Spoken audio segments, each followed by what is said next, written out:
It's not just how much we build, but what we build with that counts. If we're going to bring the cost of housing down and the cost of building down, we need to start looking for some new alternatives. Timber might be one. Some architects, my background is in architecture. Some architects now talk about timber as the wonder material of the 21st century. They're talking about cross-laminated timber, which is different streams of grain at 90 degrees to one another.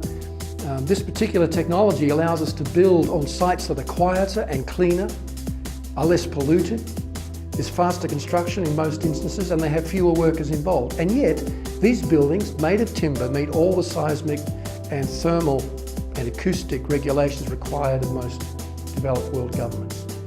Fire is interesting because although the timber burns, it chars on the outside. This particular type of timber chars on the outside, retaining its core strength for a great length of time. So the building doesn't just collapse, as you would expect in historical terms.